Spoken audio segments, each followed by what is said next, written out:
네, 안녕하세요. 범어도서관 이영재 여러분, 만나 뵙게 돼서 반갑습니다. 예, 코로나 때문에 이렇게 대면하지 못하고 영상으로 이렇게 만나 뵙게 되니까 저도 좀 그렇습니다만은 아무튼 이 강의를 잘 들어주시고 또 많은 도움이 됐으면 합니다. 저는요, 공무원 연금공단에서 문화재 해설 강의를 맡고 있는 지도교수 손정숙입니다. 오늘은요, 2019년도 7월 6일에 유네스코에 등재된 한국의 서원 9곳을 조금 설명해 드리고, 그리고 그 9곳 중에서 5곳이 대구 경북에 있습니다. 그래서 대구 경북에 있는 이 5곳을 조금 간략하게 설명드리면서 대구 직활시에 또 한 곳이 있죠. 도동서원. 거기는 조금 더 길게 설명을 해 드리려고 합니다. 우선 유네스코에서 어떻게 문화재를 설명하고 있는가를 제가 간략히 여기 적어왔습니다. 유네스코 문화재라는 것은 유네스코에서 보호 대상으로 규정하고 있는 특수 재산들을 말하는데요. 유네스코에서는 1970년도 46개국이 가입한 나라들이 가입한 곳에서 문화재의 불법 반출입 및 소유권 양도 금지 이런 거에 대한 협약을 맺습니다. 이렇게 해서 이 협약에 정의한 문화재가 어떤 것이냐 하면은 고고학, 선사학, 역사학, 문학, 예술 또는 과학적으로 중요하면서도 국가가 종교적 세속적인 근거에 따라서 특별히 지정한 재산, 이것을 유네스코의 문화재라고 정의한 내용이 되겠습니다. 그리고 이 협약에는 자연유산도 포함이 되어 갖고 있습니다. 그러면 세계유산으로 지정한 이 유산 어떤 것이 있느냐 하면은 아까 조금 전에 설명했듯이 문화유산이 있고요. 그리고 자연유산이 있고요. 그다음에 이 문화유산과 자연유산을 복합으로 한 복합유산이 있습니다. 자, 자세한 것은 나중에 한번 살펴보시도록 하고요. 한국의 서원 9곳이 유네스코에 등재됐다라는 그 9곳을 뉴스 영상으로 나오는 것을 한번 들어보시겠습니다.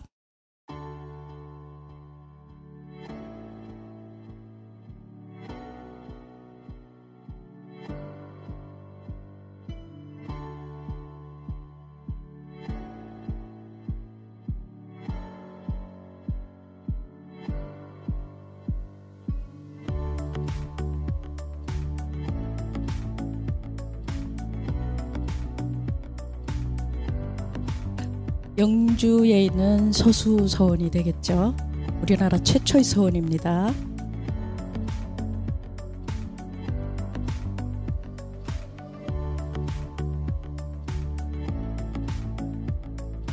경남 함양에 있는 남계서원입니다. 네, 두 번째로 사익을 받은 서원이 되겠죠.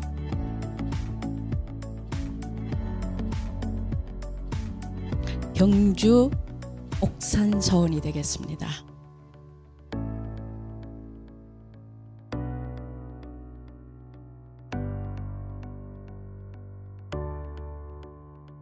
안동에 있는 도산서원이죠. 대개 이황 선생님을 배양하고 있는 도산서원입니다.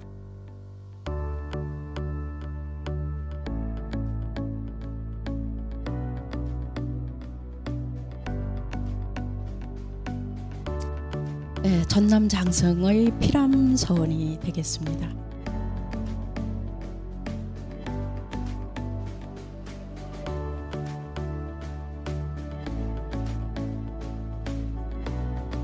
대구 달성의 도동서원이죠.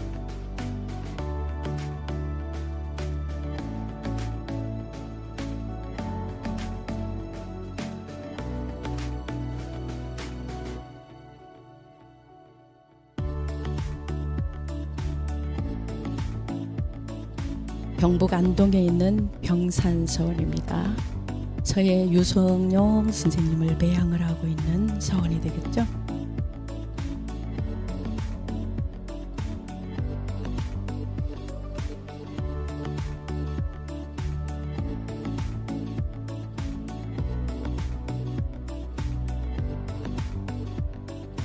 전북 정읍에 있는 무성서원이 되겠습니다.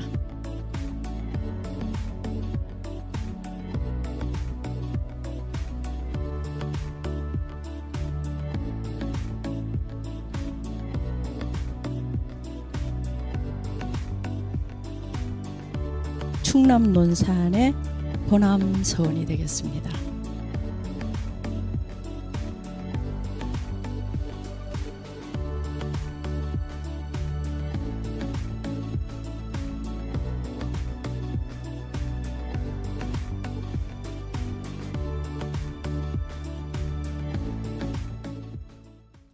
자, 이 한국의 서원 9곳의 사당만을 이렇게 KBS 방송국에서 사당만을 이렇게 찍어 놓은 거를 제가 한번 보도록 하겠습니다. 자, 여기에 있는 옥산서원, 남계서원, 도산서원, 그리고 피람서원, 도동서원, 소수서원, 그리고 무성서원, 병산서원, 도남서원 이렇게 있는 9개의 서원이 2019년도에 유네스코에 등재가 됐죠. 자, 그 가운데에서 옥산서원 어디에 있다고 그랬죠? 경주, 경주에 있는 옥산서원. 그 다음에 도산서원, 안동에 있는 도산서원이죠. 그 다음에 도동서원, 유일하게 대구에 있는 서원이라고 그랬죠. 그 다음 소수서원, 영주에 있는 소수서원, 그리고 안동에 있는 병산서원. 이렇게 5곳이 대구 경북에 있습니다. 이 대구 경북에 있는 5곳을 우리 범어도서관 이용자 여러분들은 다 가보셨는지 모르겠습니다. 이렇게 유네스코에 등재가 됐는 이곳을 다 가보지 못했다라고 그러면은 한번 좀 자각해보고 내가 진짜 대구 경북의 도민 시민인가를 한번 생각해보고 우리의 문화재를 내가 사랑하고 아끼는 사람으로 이 강의를 들으면서 좀 바뀌어져 나갔으면 좋겠다 하는 생각을 가져봅니다. 자, 우선 지도를 보면서 이 있는 곳을 한번 일목요연하게 한번 보도록 하겠습니다. 자, 대구 경북에서 영주 소수서원, 안동의 도산서원, 병산서원, 경주 옥산에 있는 옥산서원, 그 다음에 달성에 있는 도동서원, 이 전부가 다 대구 경북에 있죠. 그 다음에 각 도별로는 경남 함양에 있는 남계서원, 그리고 전남 장성의 피람서원, 전북 정읍의 무성서원, 그리고 충남의 논산에 있는 도남서원, 이렇게 9곳이 되겠습니다. 그 가운데 이쪽 좌측 편에 경북에 있는 5개의 서원을 오늘 좀 간략하게, 시간이 짧아서 사실은 한 서원당 한 2시간 정도 강의를 해야 어느 정도 좀 그렇습니다만은 지금 짧은 시간이니까 아주 간략하게 5개의 서원을 말씀드리도록 하고, 시간이 조금 나면은 달성에 있는 도동서원은 대구에 있는 서원이니까 조금만 더 길게 설명을 해드리도록 하겠습니다. 먼저 배양인물을 한번 보도록 하겠습니다. 서원은 가장 중요한 것이 어떤 분을 배양을 하고 있느냐, 이것이 가장 중요하거든요. 그래서 배양인물을 한번 보도록 하겠습니다. 영주에 있는 소수서원은 문성공 안양 선생님을 배양을 했습니다. 그리고 도산서원에는 태계 이황 선생님, 문순공 이황 선생님, 그리고 안동 병산서원에는 문충공 서예 유성룡 선생님, 그리고 경주 옥산에는 문헌공 회제 이현작 선생님, 그리고 달성 도동서원에는 문경공 한원당 김경필 선생님, 이렇게 해서 5분이 경북에 계시는 분이고, 그 다음은 경남 함양에 있는 남계서원은 정여창 선생님, 그리고 도남서원에는 문헌공 김장생 선생님, 정읍에 있는 무성서원에는 최치원 선생님과 정극인 선생님. 최치원 선생님은 신라시대 때에 또 저기 훌륭한 학자이죠, 그죠? 그리고 장성에 있는 피람서원에서는 문경공 김은호 선생님을 배양을 했습니다. 이 가운데서 5곳은 경북이고, 하나 더 합치면은 남계서원까지 합치면은 9개의 서원 가운데서 6곳이 경상도에 있다 이렇게 보시면 되겠고, 이걸로 보더라도 아마 대구, 경북을 합쳐서 경남까지 전부 다 경상도죠, 그죠? 경상도가 얼마나 이렇게 그 성리하게 본고장이라고 할 만큼, 정신문화의 고장이라고 할 만큼 이렇게 많은 훌륭한 서원들이 대구계 경북에 있다는 것을 알 수가 있겠습니다. 자, 그 다음에 이 지도상에 있는 한국의 서원들을 분포도를 한번 보도록 하겠습니다. 요 자료는 한국의 서원 통합관리공단에서 제공하는 것으로서, 우리나라 지도상에 있는 서원의 분포도를 보면은요, 대구, 경북이 얼마나 많은가를 알 수가 있습니다. 이 큰 동그라미 하나가 10개의 서원을 얘기합니다. 작은 동그라미 하나는 서원 1개죠. 그러면은 언뜻 보더라도 얼마나 많은 서원이 있는가, 대구, 경북에 있는가를 알 수가 있습니다. 자, 그리고 이 서원들이 대구, 경북에 있는 서원뿐만 아니라 유네스코에 등재된 이 결과를 한번 보도록 하겠습니다.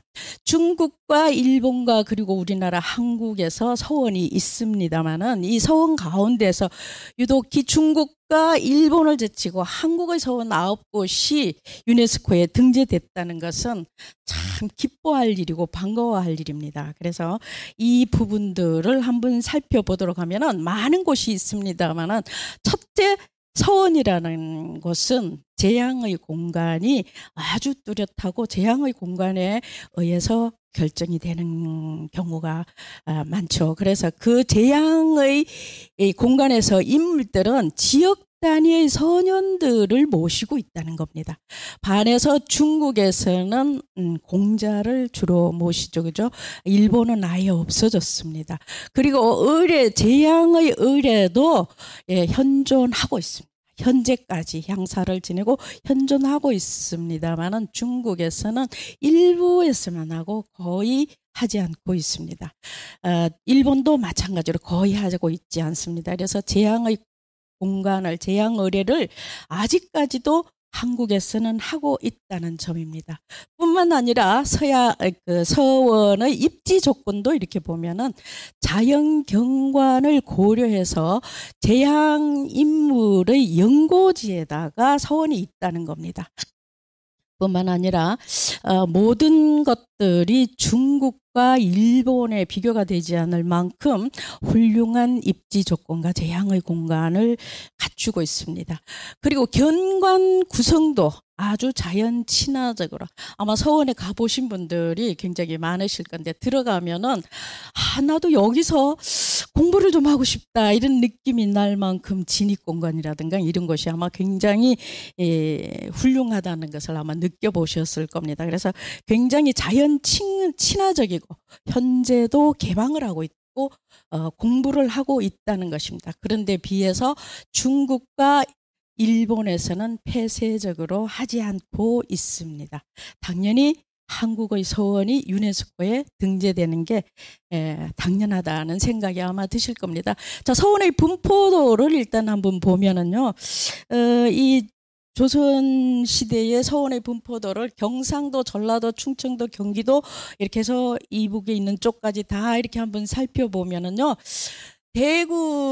경상도에는 173개, 그리고 사후가 151곳, 그리고 사액을 받았는 서원이 56곳입니다. 나머지를 쭉 살펴보면은 경상도가 가장 많았다라는 것을 아마 느낄 수가 있을 겁니다. 그래서 경상도가 가장 많이 나타나고, 그리고 조선시대 어느 임금 때 가장 서원과 사후가 많이 지어졌는가를 연도별로 이렇게 보면은요, 숙종 임금 때 가장 많이 서원과 사후가 생겼다라고 볼 수가 있겠습니다. 그러나 이렇게 많은 서원과 사후들은 나중에 정치적이라든가 사회적인 문제가 생기기 때문에 1871년도 고종 8년이 되겠죠, 그죠?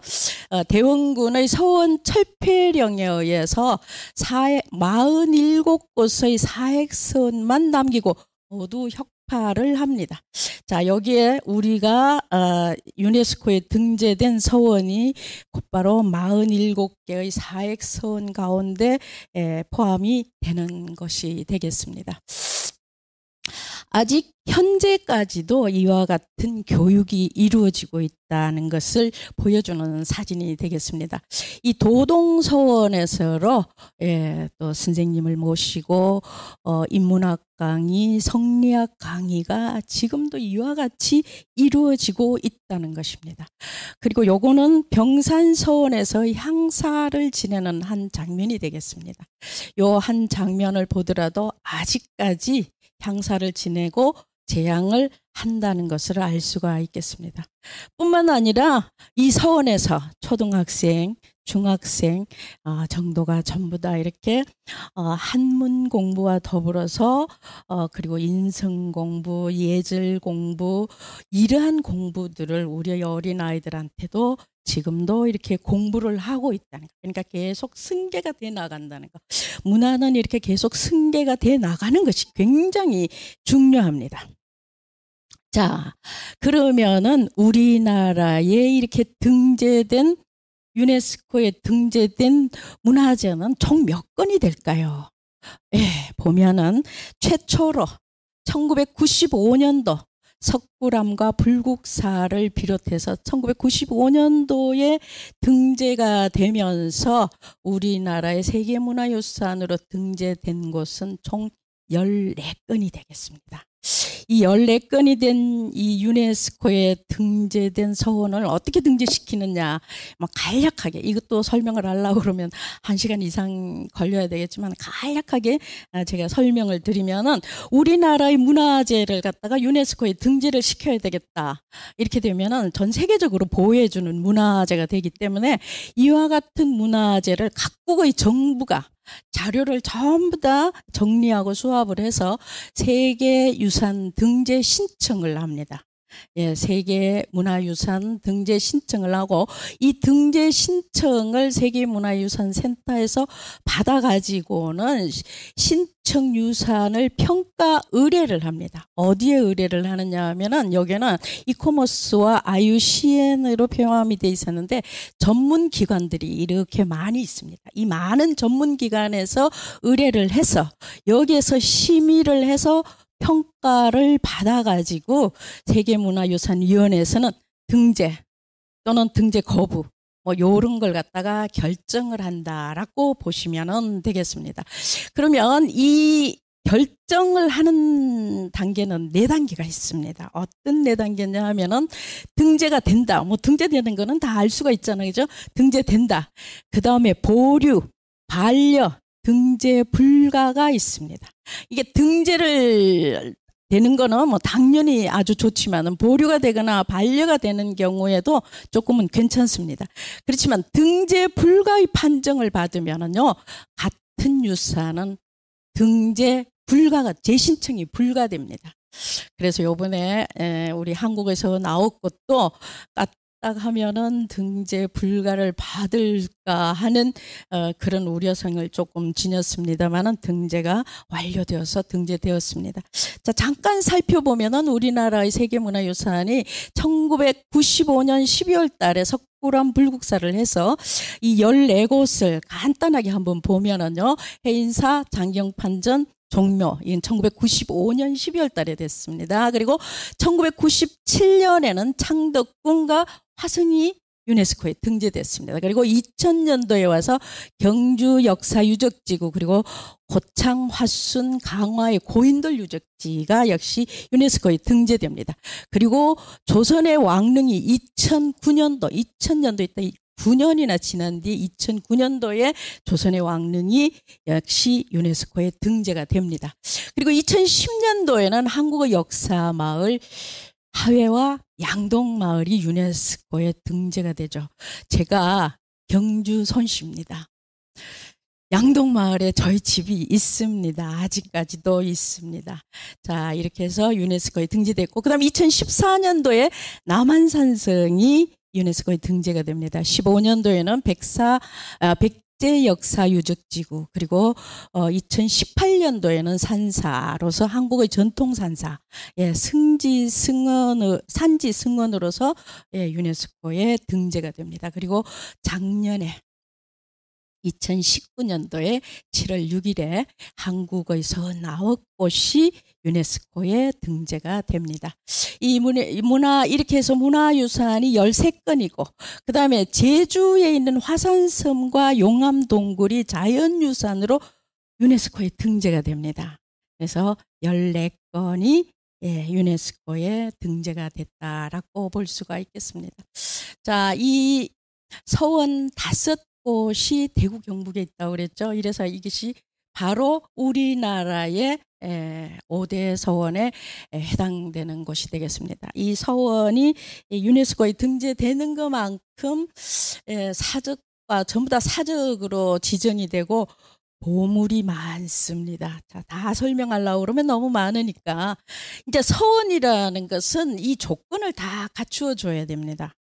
서원의 조건은 바로 이 진입의 영역, 들어가는 문과 그 바깥의 진입의 영역, 그리고 서원은 우리가 강학을 하는 곳이죠. 그래서 강학의 영역, 그리고 이 강학은 어떤 분에 대해서 강학을 하느냐, 그곳에 모셔져 갖고 있는 지역의 성인들, 소년들을 공부를 합니다. 그래서 그 소년들을 재양하는 재향의 영역, 이렇게 세 곳을 다 갖추어져 있어야만이 서원이라고 말할 수 있습니다.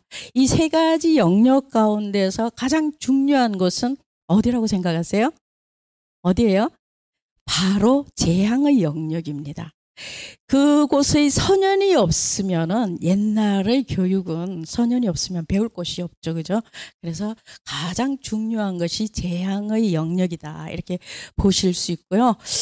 시대적 변천에 의해서 이 서원의 건물들, 이 건물들이 어떻게 배치가 되어 있느냐, 이것이 이제 5개의 서원 가운데 종 한번 살펴보도록 하겠습니다. 이 소수서원은 우리나라 최초의 서원입니다. 최초의 서원이고, 안양 선생님을 모셨는데, 안양 선생님은 고려 말에 중국으로부터 주작을 들여오신 분이죠. 그래서 최초의 서원이 바로 이 소수서원인데, 이 소수서원의 이 사당과 강학 공간의 배열은 일반 서원하고 조금 다릅니다. 최초의 서원인 만큼, 자, 어떠한 구조로 되어 있느냐 하면은요, 이 안양 선생님을 모시고 있는데, 이 들어서면서부터 서쪽 편에 재향의 공간이 있습니다. 그래서 이 서쪽 편에 재향의 공간이 있는데, 그때 당시에는 처음으로 서원을 세우면서 이서위상, 서쪽이 이서위상의 개념으로 서쪽에다가 사당을 모셨습니다. 그리고 강학의 공간은 강학당에서부터 오른쪽 편에 전부 다 기숙사에 해당되는 동제 서재를 다 여기에다 모시고 있습니다. 자, 요거는 바로 좌우지선이다. 그러니까 좌가 더 우선이다, 좌우지선이다 해서 그러한 개념으로 서원이 건축물이 있게 됩니다. 거기에 비해서 두 번째로 생긴 서원이면서 사익을 받았는 서원이 경남 함양에 있는 남계서원인데, 남계서원의 이 건축물 배치를 한번 보면은요, 어떻게 됐냐면은 쫙 이렇게 일자로 돼 갖고 있죠, 그죠? 선현을 서쪽에다 모시는 게 아니고 강학 공간의 바로 뒤쪽에다가 모시게 됩니다. 어떻게 이와 같은 배열로 서원의 건축물을 구성을 하게 되는데, 이거는 바로 전학후묘의 형태입니다. 앞에는 강학의 공간이 있고, 후묘, 뒤에는 재향의 공간을 두는 전학후묘의 공간으로 이렇게 일자로 쭉 서원이 건물이 배치가 일어납니다. 물론 남계서원은 정여창 선생님을 배양을 하고 있죠.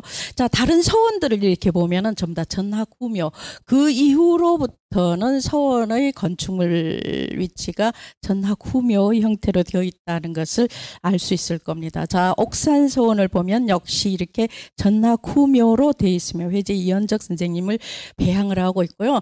도산 서원은 1574년에 했는데 역시 전학후묘로 되어 갖고 있으면서 사당이 약간 틀어져 가지고 사당이 있게 됩니다.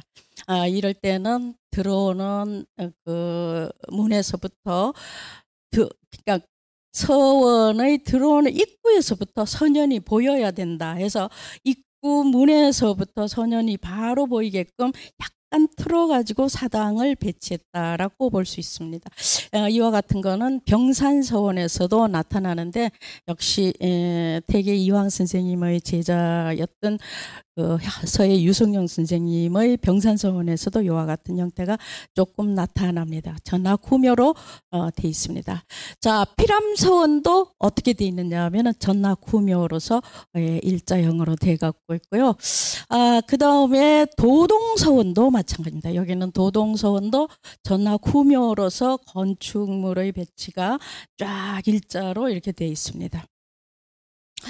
자, 그 다음에 병산서원. 자, 병산서원은 제가 아까 도산서원을 설명할 적에 제가 말씀드렸다시피 도산서원의 그 건축물 배치와 거의 비슷하게 일자형 전학후묘이대 사당을 약간 비스듬하게 건축물을 배치했습니다.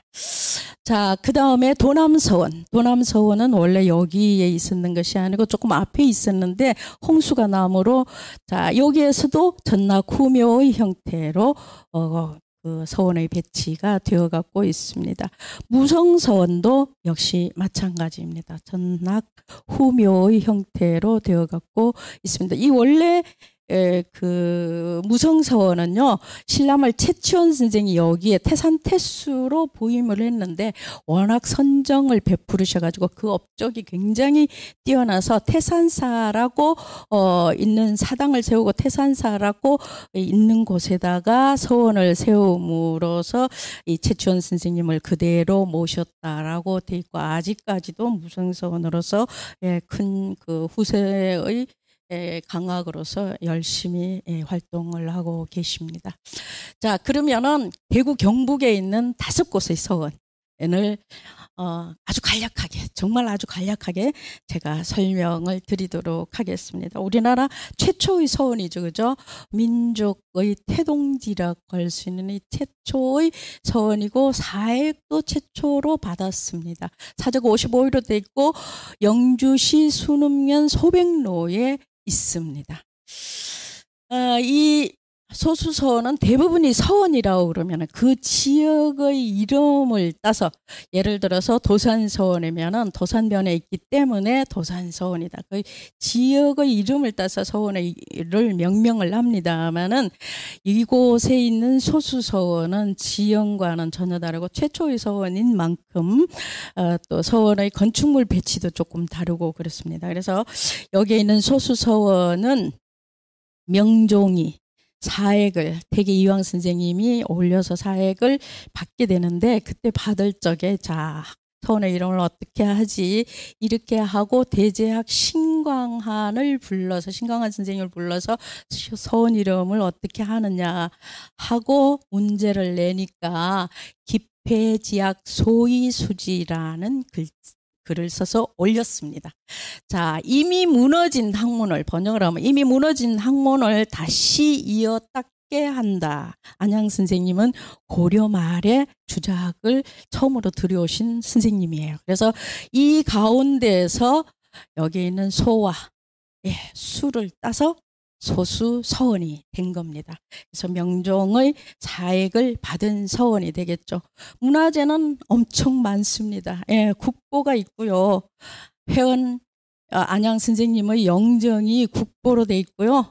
그리고 이와 같은 보물도 5점이나 있습니다. 원래 소수서원은 숙수사라는 절터였었어요. 절터였었는데 이 절이 없어지고 그 자리에다가 소수서원을 건립을 함으로써 그 앞에 이렇게 보면은 당간지주가 있어요. 그래서 이 단간지주도 보물로 들어가 있고 역시 소수서원에 뭐 이렇게 포함이 돼 있다라고 볼 수가 있고요. 자, 이렇게 해서 보물도 한 5점이 있습니다. 그리고 안양 선생님과 안축, 안보, 동생과 제자, 저기 아들을 이렇게 배양을 했습니다. 건물의 배치도를 이렇게 보면은요, 여러 건물들이 서원에 만약에 이제 서원에 처음 들어가면 웬 건물이 이렇게 많으냐 하고 처음에는 정말 어리둥절하게 느껴질 때가 있을 겁니다. 그래서 여기에 있는 이 많은 건물들 다 설명하려고 하면은 좀 많습니다만은 자, 앞에 들어가는 문이 진입 공간입니다. 요 앞에 경림정이 있고 요 지도문 있고 그 다음에 강압 공간으로 해당되는 것이 이제 소수소원이라는 현판이 있으면서 강압 공간이고 문성궁묘가 이제 그 재향의 공간이 되고 여기서 직방제, 일신제, 학부제, 지락제는 전부 다 이게 이제 요즘 말하면은 기숙사 역할을 하는 곳이 되겠습니다. 자, 이렇게 공간을 갖고 있는데 이 소수서원은 또 건축물의 그 아까제도 설명을 드렸습니다마는 그 이서위상과 좌우지선에 의해서 건축물 배치가 있듯이 이 지도문을 들어서면은요, 이 보통 일반적으로 문을 들어서면은 정면이 보여야 되는데 이 강압 공간은 측면이 보입니다. 측면이 보이고 팔짝 지붕의 형태로 되어 있으면서 왜 이렇게 측면으로 보이느냐 하면은 자, 서쪽 편에 문성공 묘가 있으니까 문성공 묘에 있는 안양 선생님을 보고 배워야 되니까 이 건축물은 이 문성공 묘를 향하도록끔 건축물을 지어져 갖고 있습니다. 자, 이 처음에 이 설명을 했다시피 진입공간, 강압공간, 제한공간이 굉장히 중요하니까 여기에서 이제 간단하게 진입공간하고만 진입공간, 강압공간, 제한공간만 제가 이제 대구, 경북에 있는 5곳을 설명해 드리도록 하겠습니다. 자, 이 진입공간에 처음으로 들어가는 문은 지도문이 되겠는데 앞에 이리 보면은 성생단이 있습니다. 잔디로 돼 갖고 있습니다. 제향을 드릴 적에 주로 고기는 뭐를 쓰나요? 돼지고기를 쓰죠. 돼지를 쓰죠. 돼지를 잡아서 여기에다가 올려놔 놓고 여기에 있는 사림의 선생님들이 오셔가지고 돼지의 상태를 검사를 합니다. 그래서 신선하고 가장 신선하고 좋은 물건을 올려야 되기 때문에 여기서 올려놔 놓고 돌아가면서 유생과 선생님들이 돌아가면서 검사를 하는데 충 합격입니다. 불, 불합격이죠. 그죠?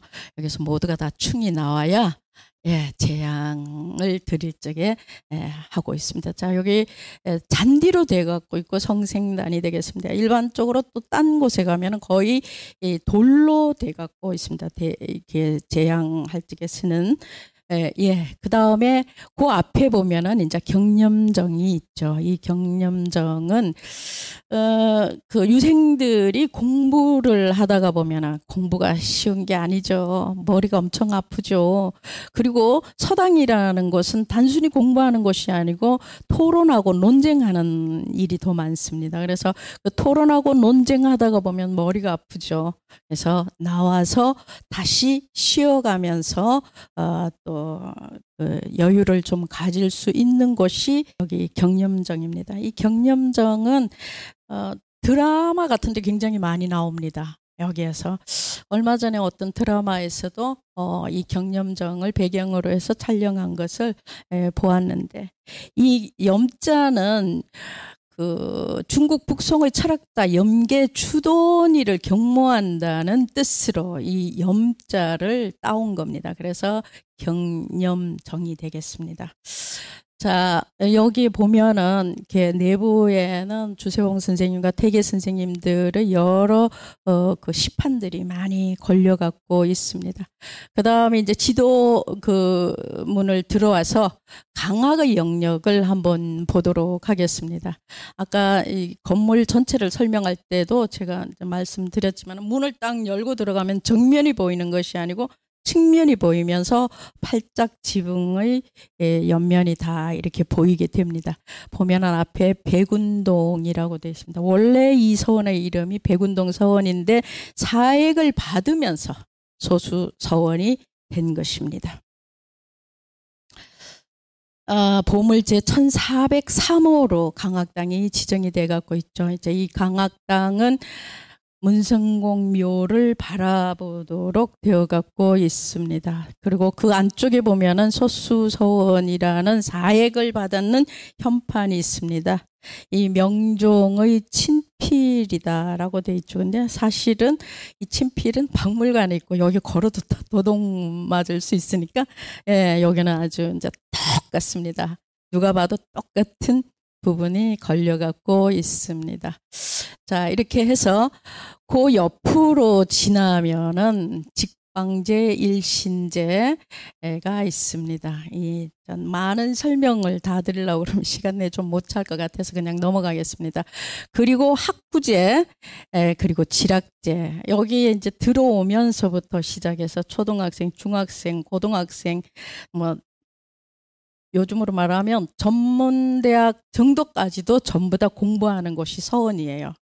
그리고 보면은 아주 어린 초등학생 정도 되면은 요 지락제에 이제 들어가는데 아이들도 어리고 또 막 뛰어다니고 뭐 이렇게 하다가 보면은 요 기단이 딱 한 축밖에 없어요. 예, 그런데 비해서 이제 학부제 조금 학년이 높아지면은 여기 기단이 돌이 한 3층 정도 쌓여 갖고 있죠. 예, 그러다가 더 이제 고등학생, 대학생이 되면은요, 이렇게 번듯하게 난간도 있는 곳에서 기숙을 하면서 공부를 하게 된답니다. 직방제에 올라오면 딱 바로 직방을 해서 교수가 될 수 있는 자리예요. 직방이라는 말이 아마 여기에서 나왔다라고 하는데 이 주역에서 나오는 말입니다. 이 그 주역에 있는 이 일부분을 따서 여기에 있는 직과 나와 있는 방을 했습니다. 이 1804년에 원장이던 성은근 선생님이 일신제기를 쓴 거에 보면은 이 제일 처음에 지락제고 학부제고 일신제고 그다음 직방제로 올라가서 명륜당으로 바로 들어간다는 이런 그 글이 쓰여져 갖고 있습니다. 그래서 건물로도 볼 수가 있지만은 이 글 일신제기에 보면은 이와 같은 뜻이 있구나 하는 걸 알 수가 있는데 제가 한번 읽어보겠습니다. 다음과 같이 기록되어 있다. 대개 학자의 공부는 마땅히 독서를 우선으로 하기 때문에 지락제가 맨 아래에 있고 독서를 하여 성령과 같이 되기를 구하는 학문을 하기 때문에 학부제가 그 오른쪽에 있고 학문을 하여 성령과 같이 되기를 구하여 날마다 그 덕을 새롭게 하기 때문에 일신제가 또 그 오른쪽에 있고 날마다 그 덕을 새롭게 하고자 공경으로 내면을 바르게 하고 옳은 의로 외면을 방정하게 하기 때문에 직방제가 또 그 오른쪽에 있다 이렇게 되어 갖고 있습니다. 그래서 이 지락제부터 시작해서 직방제가 그 오른쪽에 있는 그 일면을 일신제기에 이렇게 써두었습니다. 자, 재앙의 영역으로 한번 들어가 보도록 하겠습니다. 재앙의 영역은 문성공 묘라고 되어 있습니다. 보통 보면은 서원에 들어가면은 사당은 상덕사 이렇게 사로 돼 갖고 있는데 이와 같이 묘로 돼 갖고 사당 묘를 쓰는 곳은 전국에 몇 군데밖에 없습니다. 이 묘를 쓰는 거는 사보다는 조금 더 높임을 나타냅니다. 그래서 여기서 문성공 묘로 표현이 돼 갖고 있고 이 건물 자체가 보물로 지정이 돼가고 있습니다. 성리학의 시조인 안향 선생님을 모시는 곳이 되겠습니다. 그다음에 옥산서원을 한번 보도록 하겠습니다. 역시 경주 안강읍 옥산리에 이제 지금부터 이렇게 보면은 그 지역의 지명을 따서 서원의 이름이 붙는다라고 보시면 되겠습니다. 옥산에 있기 때문에 옥산서원이 되겠습니다.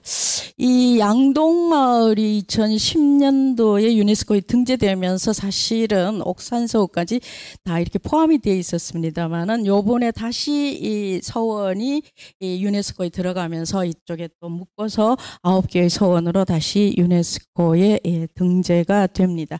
옥산서원에서로 이 포항 쪽으로 조금만 더 가면 동강서원이 있는데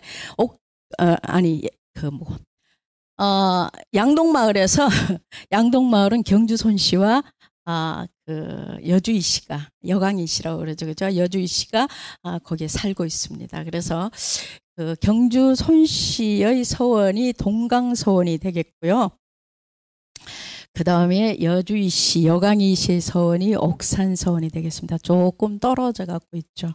옥산은 경치가 굉장히 좋습니다. 여기 서원의 진입 공간 말하자면은 자연 경관이 어느 그 서원을 가보더라도 자연 경관이 너무 아름다워서 나도 여기서 공부할래 이런 마음이 생기는 곳이 되겠습니다. 그래서 여기 보면 경관이 굉장히 아름답고 이 용추도 있습니다. 용추 폭포의 물소리로서 내 이 세상에 찌들었던 더러운 마음을 씻는다 해서 이 세심대도 그 옆에 있습니다. 마음을 세수하는 곳이에요. 우리는 얼굴만 세수하고 몸만 세수하는 걸로 알고 있는데 마음도 씻어야 된다. 그래서 이 용추에 흐르는 폭포의 물소리에 내 마음을 다 씻는다 해서 세심대가 바로 거기에 있습니다.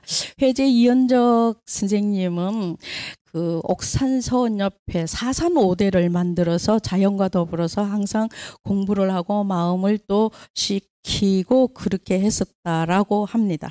자, 그 가운데서 회재가 동락당 주변으로 해가지고 5곳의 바위, 이거를 5대라고 이야기합니다. 관어대, 타경대, 세심대, 증심대, 영귀대 이렇게 해서 5대를 만들어 가지고 항상 자연과 더불어서 동락당이라는 말은 여기서 나오는 동락당이라는 말은 혼자 즐기는 집이다. 근데 어느 학자가 얘기했죠. 어떻게 혼자냐? 자연이 있지 않느냐?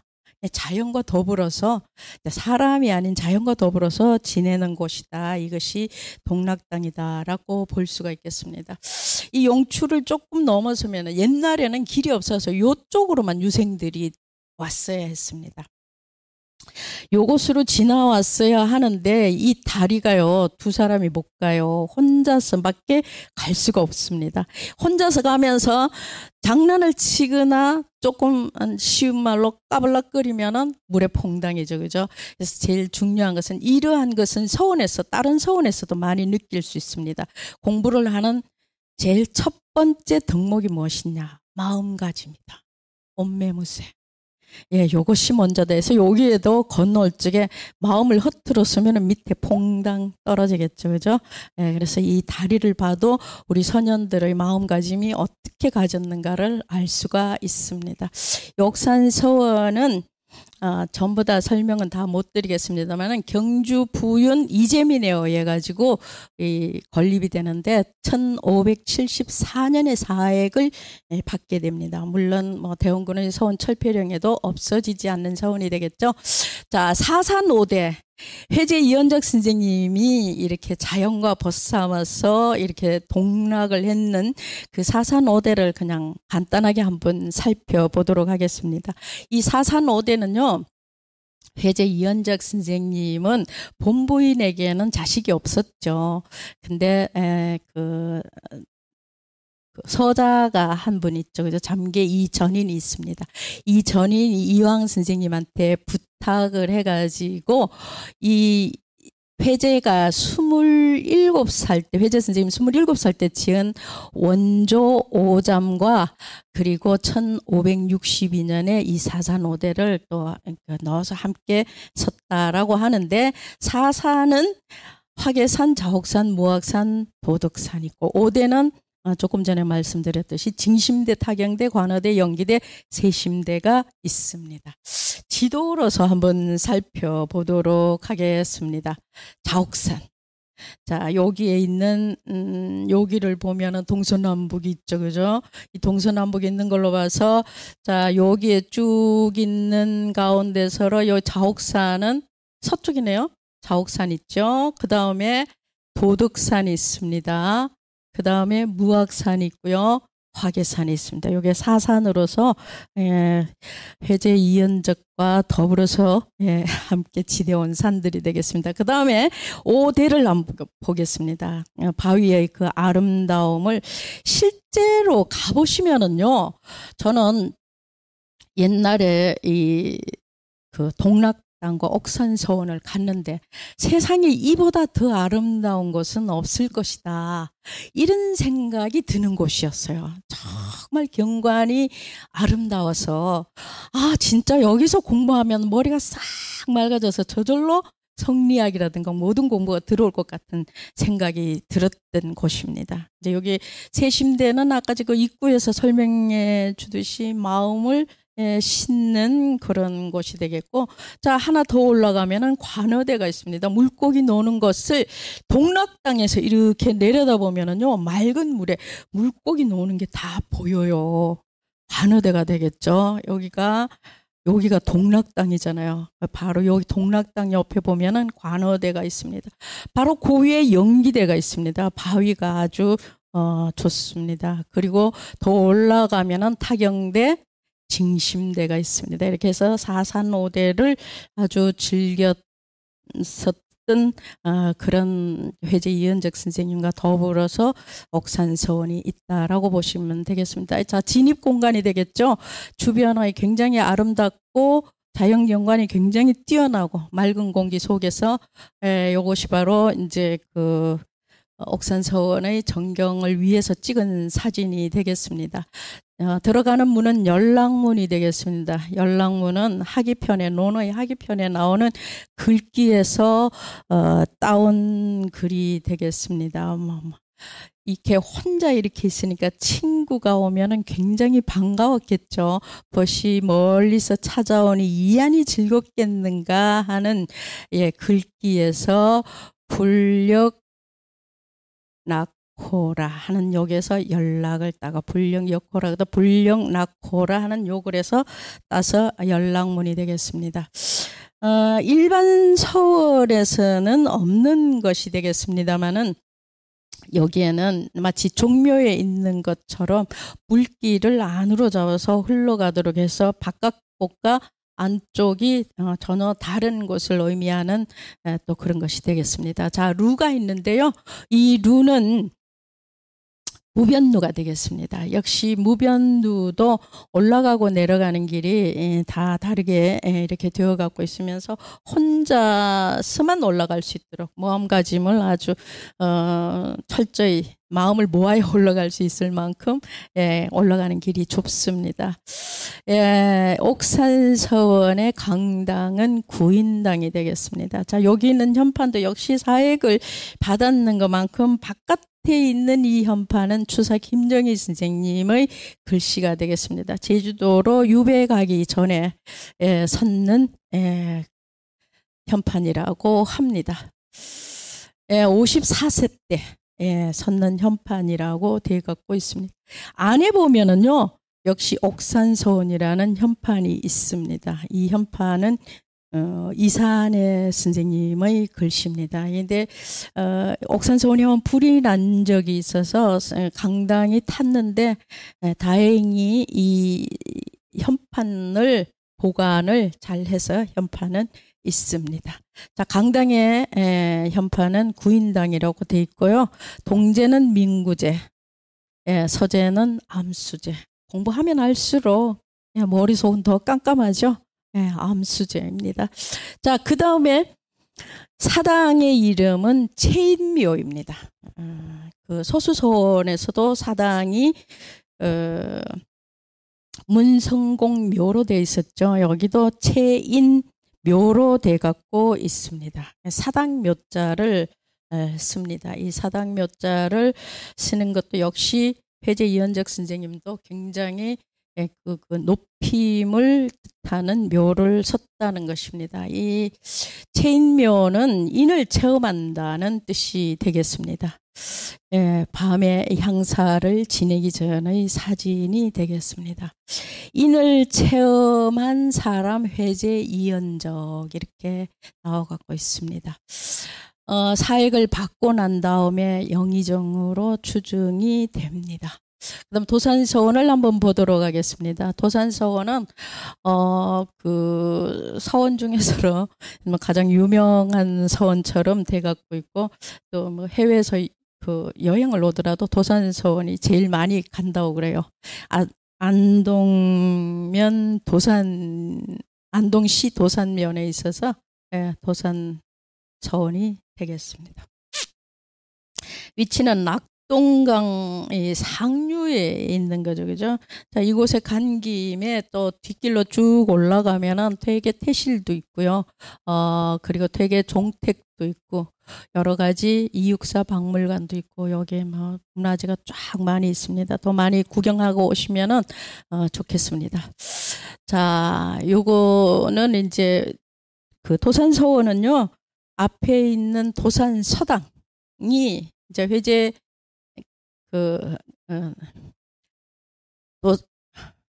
퇴계 이황 선생님이 살아생전에서 후생을 가르치던 그런 도산 서당이 있습니다. 딱 3칸만의 집. 여기를 기점으로 해서 옆으로 올라가서 도산서원이 있다라고 보시면 되겠습니다. 앞에는 도산 서당이 되겠고 이제 서원에 해당되는 부분은 뒤쪽이 되는데 이 전체를 다 아우러서 도산서원이라고 또 얘기를 하죠, 그죠? 이 도산서원의 연역을 조금만 보도록 하겠습니다. 제일 처음에 이제 1557년에는 승려 법년이 도산서당과 농운정사를 건립하도록 한 것이 시초가 됩니다. 그래서 나중에 퇴계 이황 선생님께서 이제 돌아가시고 난 다음에 곧바로 서원을 짓도록 하게 됩니다. 근데 서원을 건립을 하고 서원을 짓고 건립을 하고 완공도 되기 전에 벌써 사액을 내리시게 됩니다. 선조께서 사액을 내리시게 되고 그러니까 사액되고 그 이듬해에 도산서원이 완공이 됩니다. 그만큼 퇴계 이황 선생님은 나라에서도 굉장히 참 주시하는 인물이었다 이렇게 생각되시고 자 1610년에 문묘에 종사가 되죠, 그죠? 그 다음에 이 서원 철폐령에도 물론 안 없어지게 됩니다. 이 상덕사와 전교당이 이 보물로 지정이 됩니다. 그리고 그 도산서원의 현판은 한석봉 선생님이 쓰신 현판이 되겠습니다. 퇴계 이황 선생님의 연역도 간단하게 한번 살펴보도록 하겠습니다. 7남 1녀 중에 막내로 태어났다. 근데 8남매의 막내로 태어났습니다. 근데 막내로 태어나서 생후 7달 만에 아버지가 돌아가시게 됩니다. 그래서 아버지 얼굴을 제대로 뭐 알고 크지는 않았겠죠. 근데 퇴계 이황 선생님은 그 이후로 굉장히 좀 몸이 많이 약했다라고 하는 이야기들이 굉장히 많이 나옵니다만은 그래서 요 1501년에 태어났는 것만큼 우리나라 나이로 하면은 요 뒷글자가 좀 더 나이가 되는 거예요. 6살 때 벌써 이웃 노인에게 천자문을 배워서 다 알게 되었다라고 돼 있고 그 다음에 이제 16살이 됐을 때 봉정사에서 독서를 하게 됩니다. 그때 당시만 해도 이 큰 그 공부를 할 수 있는 곳이 없었기 때문에 큰 공부를 하면은 거의 대부분이 절에 들어가서 공부를 하게 됩니다. 그래서 봉정사에 들어가서 그 공부를 하게 되고요. 21살에 김혜허 씨와 결혼을 하고 둘째 아들까지 낳습니다만은 이 둘째 아들을 둘째 차남 채를 낳고 12월에 허씨 부인이 별세를 합니다. 이제 산후 후유증이었을 것 같아요. 그래서 본부인이 자 돌아가시게 되고 아들 둘을 키우기가 쉽지 않았겠죠, 그죠? 이러면서 결국은 30살이 되던 해에 안동권 씨와 재혼을 하게 됩니다. 근데 안동권 씨인 재혼한 부인은 정신이 조금 이제 조금 정상이 아닌 듯하게 보이는 분이었죠. 자 이렇게 해서 그 설화와 여러 가지 재미있는 이야기들도 많이 있습니다만은 그거는 나중에 이제 도산서원에 들어가면은 일화들이 굉장히 많이 있어요. 한번 찾아서 읽어보시도록 하고 32살에 문과초시 2등으로 합격을 합니다. 그리고 37살에 엄마가 돌아가시게 모친 박 씨가 상을 당하면서 지극한 효자여서 관직을 버리고 돌아오기도 합니다. 나중에 46살 때 그 권씨 부인마저 별세를 하고 혼자 살게 되죠, 그죠? 좀 개인의 일생으로 봐가지고는 되게 행복하다는 생각은 뭐 들지 않을 만큼 그렇습니다만은 성인의 길은 그 삶과는 별개로서 아마 가지 않았나 이렇게 생각을 해봐 봅니다. 요 빨갛게 이렇게 이제 한 거는 백운동 서원. 이제 소수서원이 최초의 서원이면서 사익을 받았다라고 했는 그 백운동 서원의 사액을 왕에게 고해가지고 이 소수서원이 되었다 하는 것이 이제 거기 명종 4년에 1549년에 됩니다. 9월에 신병으로 사퇴하고 다시 안동으로 다시 되돌아오게 됩니다.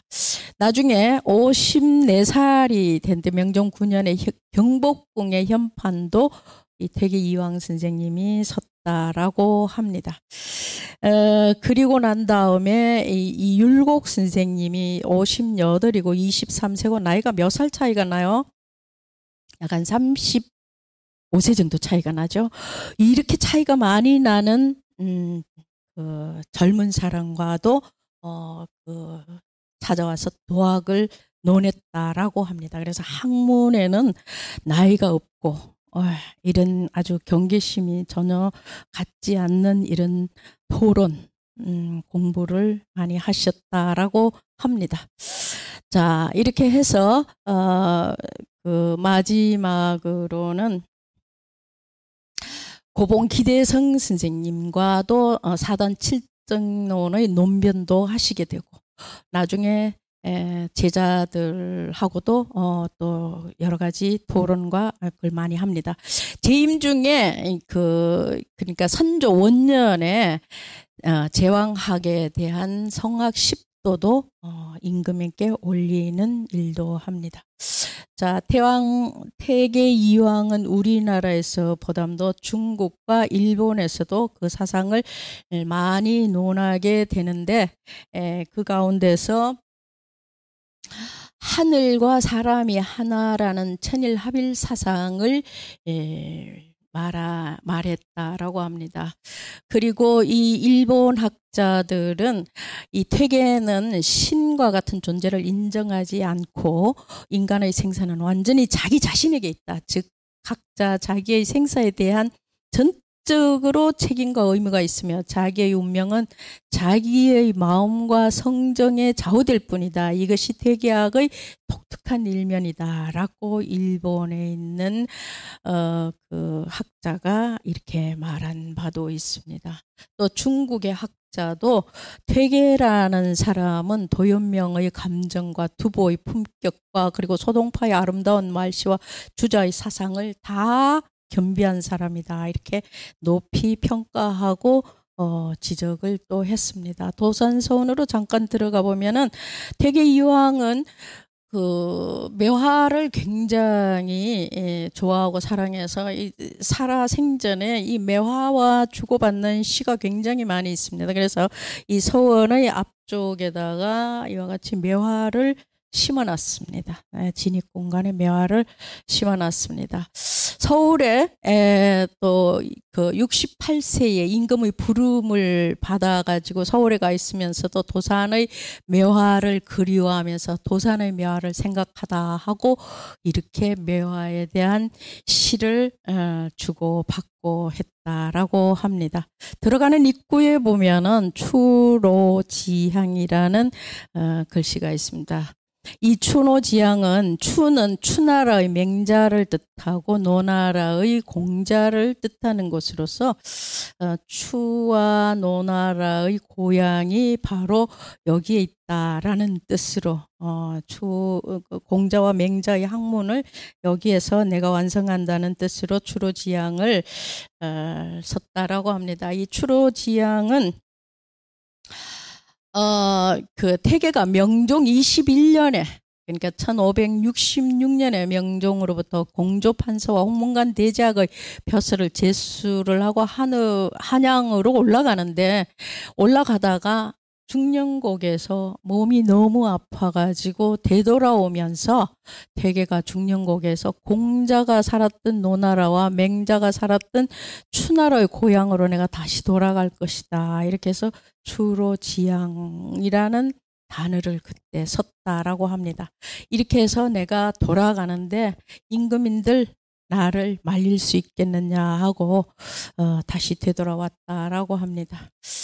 자, 도산서당은 딱 3칸짜리 건물입니다. 이 딱 3칸짜리 건물에 옆에다가 방칸을 하나 붙이고 또 마루에도 옆에다가 방칸을 하나 붙여서 3칸짜리 건물이지만은 4칸을 만들어서 사용을 했는데 정말 우리 옛날의 그 선비와 학자들의 그 아주 겸손하고 전략하고 이런 한 마음들이 뭐 여기에 다 담겨 있다라고 보시면 되겠고 대개 이황 선생님이 직접 지시를 하고 거의 설계를 했다라고 합니다. 그래서 하나도 같은 것이었고 이 중간의 기둥에서 중간의 이 높이 문의 모양 이런 것도 하나도 같은 것이 없게 설계를 했다라고 합니다.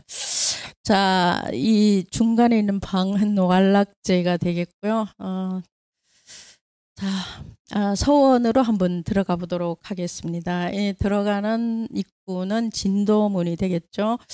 자, 이 진도문도 역시 어디에서 따왔냐면 근사록에서 따온 글귀가 되겠습니다. 옆에는 광명실이 있고 말하자면은 도서관, 서재 뭐 이런 거에 해당되는 광명실이 좌우에 다 있습니다. 그리고 강당은 이제 도산서원인데 보물로 지정이 돼 갖고 있죠. 그죠? 예, 지정이 돼 있으면서 이 글은 한석봉 선생님이 직접 쓰신 글이라고 합니다. 전교당이죠. 강당의 이름은. 예. 이 보면은 강당의 이 위쪽에라든가 이렇게 보면 서원은 이렇게 채색이 된 것이 잘 없습니다. 근데 도산서원은 이렇게 마치 사찰처럼 이렇게 채색이 돼 갖고 있는데 주작과 뭐 이런 공부를 하셨어도 봉정사에 공부를 하시고 오신 것만큼 그런 거에서 굉장히 좀 이렇게 느낄 수 있지 않나 이런 생각을 한번 해봐 봅니다.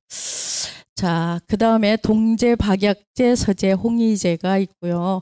그리고 이제 사당으로 한번 들어가 보도록 하겠습니다. 역시 보물 제211호로 지정이 돼 갖고 있으면서 여기는 사당이 이름이 상덕사입니다. 이 상덕사는 아까 전에는 문성공묘, 체인묘 했는데 여기는 이제 상덕사로 돼갖거든요. 요 다 사당 몇 자고 사당 사자입니다. 그래서 다 사당을 타는 글인데 사자를 쓰기도 하고 몇 자를 쓰기도 하는데 묘는 이제 조금 더 좀 높임을 나타낸다라고 이야기를 합니다. 도산 서원이 있고 그 앞에 이제 유명한 것이 시사단이죠, 그죠? 여기에서 지방 유림들의 과거를 보았다라고 합니다. 워낙 이 안동 지방으로부터 시작을 해서 서원이 유네스코에 등재된 서원이 5개 있는 것만큼 또 총 서원의 개수가 173곳이나 되는 것만큼 공부를 하는 유학생들이 그렇게 많았다라고 하죠. 그래서 여기에서 과거를 한번 봐야 되겠다 이렇게 해서 이 시사단을 그 기념으로, 과거를 받는 기념으로 여기에 시사단을 만들었다라고 합니다. 자, 이 시사단의 그 과거를 본다라고 하니까 정조 16년입니다. 1792년 16년에 규장각 각신 이만수를 도산서원에 내보내서 과시를 보게 합니다. 과거를 보게 하는데 그때 몰려든 선비가 7,228명이나 됐다라고 합니다. 엄청나게 많았죠. 그죠? 근데 이제 설치된 시험장에 과시를 보는데 답안지를 낸 사람만 해도 3,632명. 유생들이 까맣게 몰려왔다 이렇게 생각을 할 수가 있습니다. 고등학생이 한 반에 50명 해서 10반이 있으면 500명, 그리고 1, 2, 3학년 다 합치면 1,500명.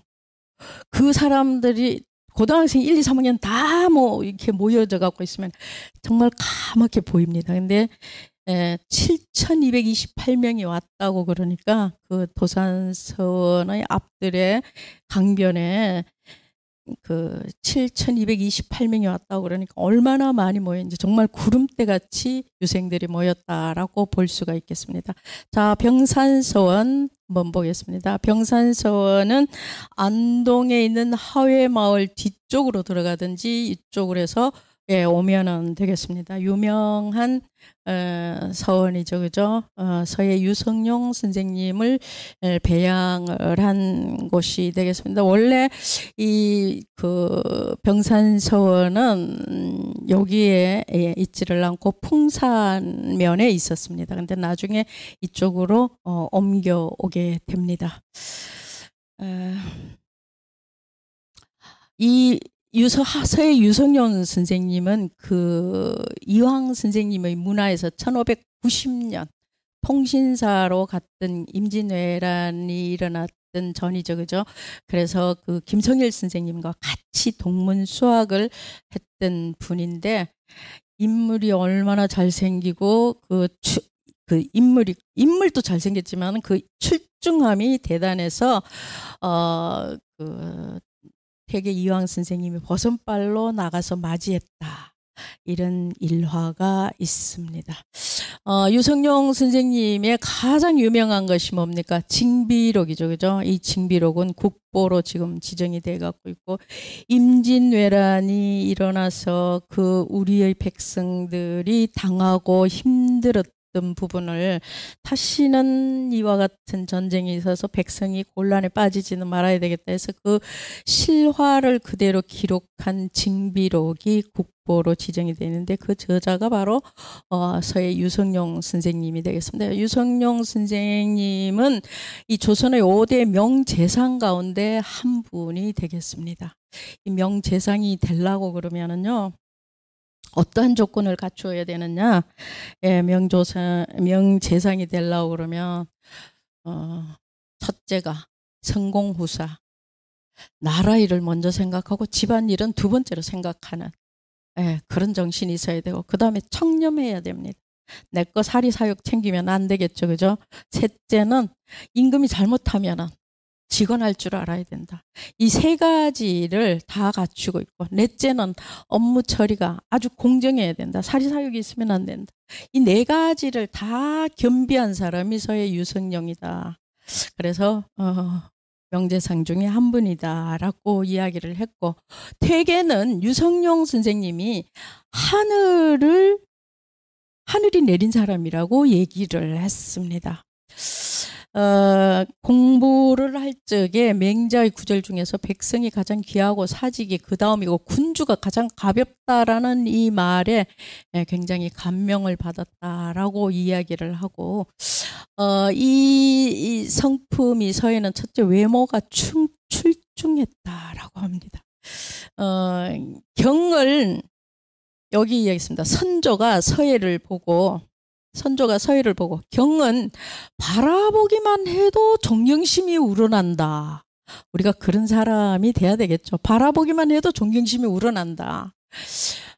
백사 이항복은 서예 앞에 서면은 변명이나 거짓말을 할 수가 없다. 워낙 정확하게 바라보고 정확하게 사리분별을 하고 이랬기 때문에 그 앞에서는 절대 변명이나 거짓말을 할 수가 없는 사람이다. 이렇게 또 이야기를 했습니다.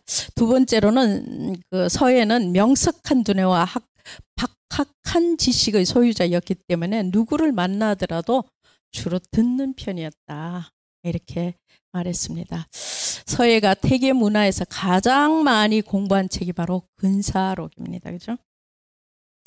자, 보면은 먼저 이 입구를 한번 보겠습니다. 여기 이제 그 복례문인데 들어가는 진입 공간이 되죠. 자연의 경관이 굉장히 아름다움을 그대로 뚫어 앞에 있는 강의 백사라든가 그리고 그 앞에 있는 병산 이 부분들이 바라보기만 해도 나를 좀 이렇게 딱 낮추고 마음을 편안하게 할 수 있는 그런 지리적인 위치를 갖췄다라고 합니다. 자, 이렇게 해서 이 병산서원은요, 서원 중에서 루가 가장 아름다운 서원이에요. 자, 여기서 보면은 이 루가 이렇게 큽니다. 다녀보시면 알겠지만 루가 이만큼 아름다운 서원 잘 없어요. 이 서원의 루는 만대루가 되겠습니다. 앞에는 꽃과 그리고 그 강물과 여러 가지 녹음이 굉장히 아름다워서 공부를 하다가 여기 루에 올라오면 모든 머리 아프고 괴로움이 다 사라질 것입니다. 자, 이렇게 한번 보면은 올라가는 길하고 내려가는 길이 있는데 다 요 길도 다 좁습니다. 둘이 올라갈 수가 없습니다. 정신을 차리지 않으면은 옆으로 떨어지기 십상입니다. 이만큼 몸과 마음가짐이 학문을 공부하는데 가장 중요하다는 것을 여기에서도 알 수가 있습니다. 이 루는 앞으로는 7칸이고요. 그리고 옆으로는 여기 2칸입니다. 한국 건축물에 있어서 한 칸이라는 것은 기둥과 기둥 사이가 한 칸인 거예요. 그래서 앞으로 7칸, 옆으로 2칸, 토탈 합치면 몇 칸이 되나요? 곱하기 2 하면은 14칸이 됩니다. 루가 14칸을 이루는 서원은 잘 없습니다. 그래서 굉장히 아름답습니다. 이제 루를 한번 사진을 한번 보면은 그렇습니다. 자, 뒤에 이제 강당이 있는데 이 강당은 병산서원이라고 되어 갖고 있고요. 강당의 이름은 입교당이다. 공부를 시작하는 곳이 되겠습니다. 입교당에 앉아가지고 만대루를 바라다 보면은요, 엄청 아름다워요. 근데 옛날에 저희들이 다닐 적에는 이 만대루에 마음대로 올라갈 수 있었어요. 근데 루라는 곳은, 여기에서도 나왔지만, 루라는 곳은 문이 있나요, 없나요? 문이 없어요. 우리나라 건축물에 참, 뭐라 그럴까, 깊고 오묘한 뜻이 루입니다. 루는 건물은 건물인데 문이 없어요. 문이 없다는 말은 내가 그 루에 올라서면은 바깥이 문이 없으니까 바깥이 쫙 다 보이죠. 동서남북을 내가 돌아다 봐도 다 보입니다. 그래서 내가 우주를, 세계를 품을 수 있는 그러한 곳이 바로 이 루가 되겠습니다. 그래서 나의 이 공부하는 것이 답답하고 갑갑하고 이럴 적에 루에 올라서면은 온 세상이 다 내 눈에 들어오고 가슴에 들어와서 전부 다 이렇게 답답하고 이런 것이 다 사라지게 되면서 문제도 풀리고 해결을 한다라고 말할 수 있습니다. 그래서 우리나라 건축물에 아주 미묘한 그 예술적인 게 바로 루가 되겠습니다. 겨울에 눈이 왔을 때 이 만대루의 눈과 이 전경은 진짜 아름답습니다. 꼭 한번 가보시기 바랍니다. 정면 7칸, 측면 2칸의 만대루입니다. 자, 뒤에 가면은 이제 사당이 있죠. 예, 뭐 사당에는 산문이 안에 있는 문인데 문이 3개 있다고 해서 산문이 네 산문이 되겠습니다. 이 산문은 자, 뭐 기본적인 거는 나중에 도동서원 이야기하면서 제가 말씀드리겠습니다. 자, 네 산문에 들어서면은 존덕사가 있습니다. 예, 그 하회 유성룡, 서해 유성룡 선생님을 모신 곳이 되겠습니다. 자, 그 다음에 이제 도동서원, 대구에 있는 도동서원은 참 이 건축물이 제시하는 아주 진짜 매력이 있습니다. 이 매력을 한번 더듬어 보도록 하겠습니다. 이거는 다람쥐에서 찍은 사진입니다. 어디에 있느냐 하면은요, 이 낙동강이 이렇게 굽이쳐 S자로 흐르는 이곳에 있습니다. 현풍면, 네, 도동리에 있습니다. 요 건너편에는 계진면이에요. 계진면은 어디? 경남? 자, 달성군 구지면 도동리에 도동서원이 있습니다. 한번 살펴보도록 하겠습니다. 건너편에는 고령군 계진면이에요. 낙동강 건너편에는. 자, 이쪽은 달성군 도동리가 되겠습니다. 여긴 낙동강이고요. 여기가 바로 도동서원이 되겠습니다. 다람쥐에서 찍은 사진이 되겠습니다. 김경필 선생님을 배양을 하고 있는데 이 김경필 선생님은요, 한양의 정릉이라는 곳에서 부잣집의 둘째 아들로 태어납니다. 둘째 아들로 태어나면서 돈도 좀 있겠다, 양반의 집안에서 태어났겠다, 장난기가 매우 심하면서도 뭐 공부를 별로 안 합니다. 어릴 적부터 장난기가 심하고 공부에는 별로 관심이 없다가 나이가 19살이 되면서 결혼을 하게 됩니다. 결혼을 하는데 예쁜 아가씨를 만나서 옛날의 풍습에서는 요때의 풍습이 장가를 갑니다. 장가를 가서 그 여자의 집에서 아이를 낳고 나면은 신행을 시집으로 옵니다. 그래서 19살 되던데 예쁜 아가씨를 만나가지고 합천야로라는 마을로 장가를 가게 됩니다. 그럼 합천에서 아이가 생길 때까지 이제 살겠죠, 그죠? 예, 집 근처에다가 한혼당이라는 서재를 만들어가지고 부잣집 둘째 아들로 태어났었겠다. 그래서 거기에서는 여러 선비들과 함께 공부를 하든가 성리학에 대한 토론을 하게 됩니다. 이곳에서 살인파 우두머리인 김종직 선생님의 제자가 되고 그때부터 소학을 공부하게 됩니다. 소학은 어린아이들이 배우는 예절 교과서입니다. 학문적으로도 굉장히 중요한 부분도 되겠지만은 이거는 바로 실천의 학문입니다. 우리가 잘 알고 있지만은 실천한다는 게 좀 굉장히 어려운 건데 이 실천을 할 수 있도록끔 되어 있는 교과서와 같은 것입니다.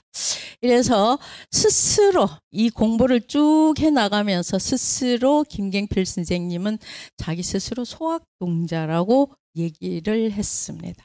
이 소학동자라고 얘기를 하면서 남이 대학교 갈 적에 이 소학을 공부를 하게 됩니다.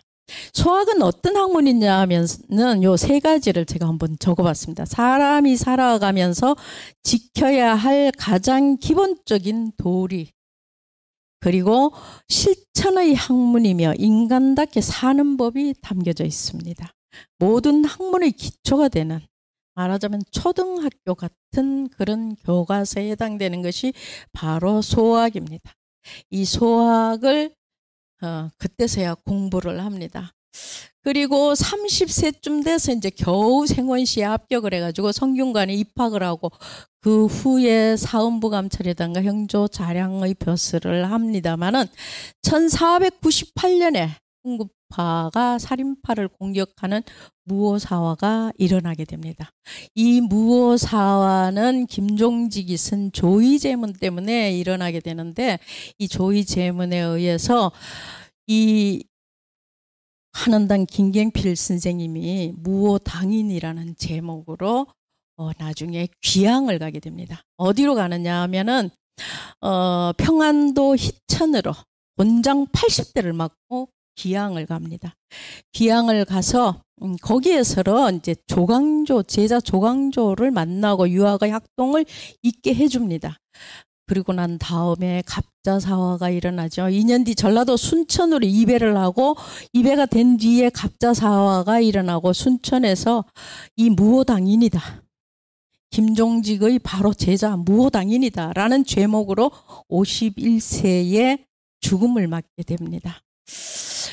이래서 김종직 선생님은 나중에 그 한강정우 선생님에 의해서 이 도동서원이 이 건립이 됩니다. 역시 여기는 이제 들어가는 입구에 루가 있는데 수월루가 되겠습니다. 왜 산문이 되겠죠? 그 다음 문이 한주문이 되겠습니다. 그리고 강당이 있죠.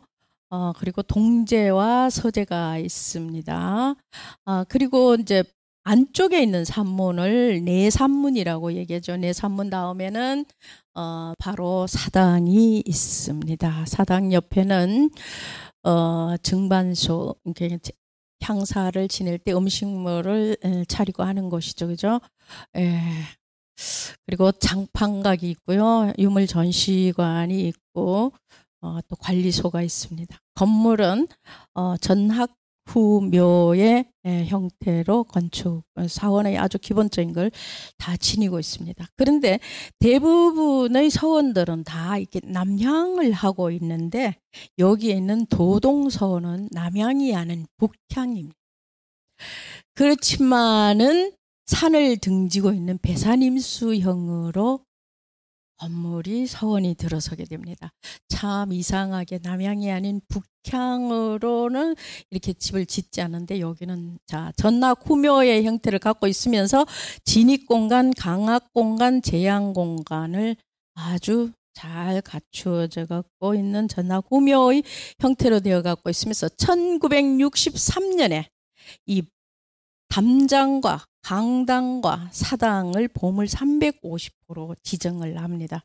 그래서 도동서원이 엄청나게 훌륭한 이 서원인데, 대구에 또 있는데 여러분들이 다 가보셨는지 모르겠습니다. 모두 다 혹시나 안 가보신 분이 있으시면은 도동서원이라고 치면은 나오니까 쉽게 가까이 있으니까 가실 수 있습니다. 한번 꼭 가보시도록 하셨으면 좋겠습니다. 앞에 이렇게 보면은요, 이게 은행나무가 있습니다. 이 은행나무를 갖다가 김갱필나무라고 얘기합니다. 도동서원이 사액이 된 기념으로 외증손에 등 한강정구 선생님이 식수를 합니다. 한강정구 선생님은 그러니까 이 김갱필 선생님의 외증손에 해당되시는 분입니다. 자, 이 거의 대부분이 서원이라고 그러면은요, 이 은행나무가 심어져 있습니다. 그래서 이 은행나무를 갖다가 공자나무라고도 얘기를 합니다. 이 공자나무라고도 얘기를 하는데, 왜 은행나무를 이 공자나무라고 얘기하느냐면은, 공자가 은행나무 아래서 제자를 가르쳤다는 데서부터 유래가 됩니다. 그리고 하늘을 향해 쭉 뻗어 올라가는 기상이 굉장히 강하기 때문에 기상 높은 선비를 기린다는 뜻도 있고, 해마다 많은 열매를 맺어서 맺는 것은 선비들을 많이 배출하라는 소망도 담겨져 있고요. 공부하는 유생들은 학문이 주릉주릉 열리기를 또 희망하기도 하고, 은행나무에 벌레가 없습니다. 그래서 선비의 깨끗함을 상징하고, 이래서 은행나무를 공자나무라고도 얘기를 합니다. 자, 한번 들어가 보도록 하겠습니다. 시간이 많이 길죠, 그죠? 일단은 나중에. 자, 들어가는 입구의 문은 조금 이제 도동서원은 제가 이제 조금 더 상세히 설명을 하도록 하겠습니다. 들어가는 입구에 수월루가 있습니다. 이 수월루는 나중에 건립을 했습니다. 1885년 철종 6년에 건립을 했는 거이기 때문에 루와 외산문을 동시에 이렇게 연결을 해서 건축을 올렸습니다. 루라는 것은 조금 전에 병산서원에도 제가 설명을 드렸지만 문이 없는 건물이 되겠습니다. 이렇게 해서 사방을 어느 쪽을 보더라도 온 세계를 다 이렇게 품을 수 있는 그런 곳이 되겠습니다. 이 루의 문은 산문이 있는데 문은 이 산문 가운데 학교의 정문 역할을 하면서 산문 가운데 이 어느 쪽으로 들어가고 어느 쪽으로 나와야 되는가 서원에 가면은 요즘은 이거를 많이 좀 이렇게 어기고 있습니다. 문 한쪽만 열어놓고 있습니다만은 원래 독립서출로서 동쪽 문으로 들어가고 왼쪽 문으로 서쪽 문으로 나와야 됩니다. 그래서 그 옛날부터 우리 서원에서는 오른쪽 통행을 했다는 것이 되겠습니다. 그래서 오른쪽 문으로 들어갔다가 왼쪽 문으로 나오도록끔 이렇게 되고 중간에 있는 문은 신의 문입니다. 향사를 지내거나 이럴 적에만 이렇게 문을 열고 그 이외에는 열지 않습니다. 자, 이 도동서원을 이렇게 딱 보면은 올라가는 계단의 길 엄청 좁죠. 이렇게 엄청 좁은 이 계단은 오직 한 사람만 올라갈 수 있습니다. 여러 서원을 제가 설명을 하면서도 이 얘기를 했지만은 서원에 들어가고 나가는 것은 공부하는 곳에 들어가고 나가는 것은 마음가짐이 굉장히 중요하다. 이렇게 해서 뛰어가거나 덤벙덤벙 가거나 하면은 여기서 떨어지게 돼 있어요. 그래서 차근차근하게 올라갈 수 있도록끔 예의를 먼저 익히고 학문을 닦는 것을 이 계단에서 그 뜻을 내포하고 있습니다. 자, 이 루를 지나면은 그 다음에 나오는 문이 이 환주문이 되겠습니다. 주인인 나를 찾는 문이 되겠는데 아주 조그마한 문입니다. 겨우 한 사람이 들어갈 수 있는 문입니다. 돈이 없어서 이렇게 짓는 것이 아니고 이 들어가는 문이 시사하는 의미가 굉장히 큽니다. 환주문은 지붕이 낮아서 몸을 낮추어야만 들어갈 수가 있습니다. 이것은 배움의 문으로 들어서는 것으로서 마음가짐을 낮추어야 조선 최고의 유학자를 배울 수 있다는 뜻이 되겠습니다. 겸손한 마음으로 몸을 숙이고 들어오라는 뜻이 되겠습니다. 한마디로 말하면은 공부하는 데는 마음가짐이 가장 중요하다는 것이 이 환주문에서 나타내고 있다라고 볼 수 있겠습니다. 나의 주인은 나입니다. 그래서 나를 찾는 문이 되겠습니다. 이 환주문이 조그만하게 한 사람이 겨우 들어갈 수 있는 문이지만은 이 문은 시사하는 바가 굉장히 큽니다. 자, 요 위에 뭐가 있느냐 하면은 절병통 같은 것이 있죠. 이 절병통은 지붕마루 가운데 이게 사각으로 지붕이 돼 갖고 있습니다. 결국은 용마루가 없는 집이죠. 그죠? 이렇게 되어 갖고 있으면서 이 사각의 절병통을 세움으로써 위에서 비 새는 것을 방지해 준다라고 볼 수가 있습니다. 사모 지붕으로 되어 갖고 있습니다. 그리고 이 밑에다가 보면은 지정석이 있는데 지정석도 조그만하게 해둘 수가 있는데 이와 같이 크게 되어 갖고 있습니다. 여기에 가다가 조금만 철렁거리고 가거나 가볍게 걸어가다 여기에 발이 걸리는 거죠. 그래서 마음가짐, 몸가짐을 아주 정갈하게 해야 한다는 의미를 여기에서도 나타내 줄 수가 있습니다. 그리고 요 위에 모양도 연꽃으로 조각이 되어 갖고 있습니다. 그리고 그 환주문에도 보면은 기둥 하나하나도 그냥 이렇게 잘라서 하지 않고 전부 다 조각이 돼 갖고 있는데 연꽃으로 조각이 돼 갖고 있습니다. 자, 들어서면 환주문으로 들어서면은 중정당이 있습니다. 이 중정당에는 언젠지 모르지만은 이와 같이 흰 창호지를 위에다가 이렇게 둘러놨어요. 이렇게 둘러놨는 이 흰 창호지는 그 한원당 김경필 선생님이 가장 그 성인들 중에서 가장 우두머리이다라는 것을 아마 여기서 표현한 것이 아닌가. 그러니까 조선의 오연 중에서 수연이다라는 것을 여기서 뜻하지 않느냐 이렇게 생각을 해봅니다.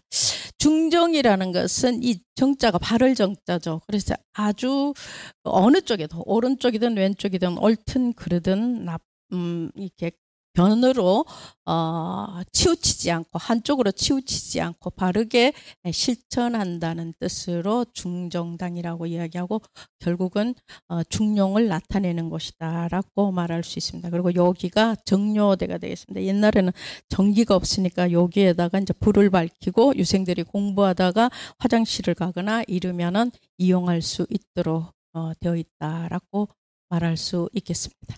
자, 여기가 강당인데요.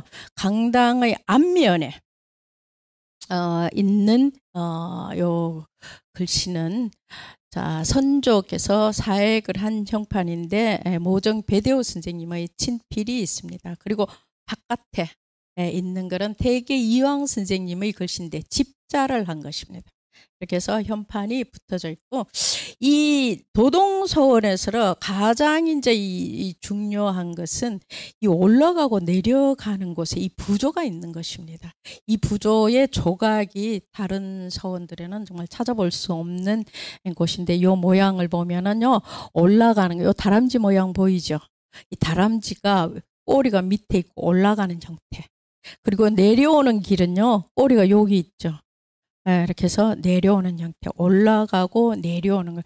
소학동자인 만큼 건축물에도 그러한 것을 다 이렇게 표기를 해뒀다라고 할 수 있고, 이와 같이 네 곳에는 네 마리의 용의 머리를 다 해뒀습니다. 앞에 낙동강이 있는 것만큼 이제 물과의 연관이 많기 때문에 이 강이 넘치지 않기를 바라고 수해를 입지 않기를 바란다는 의미에서 용의 머리를 4개를 뒀습니다. 절도범이 다 훔쳐가고요.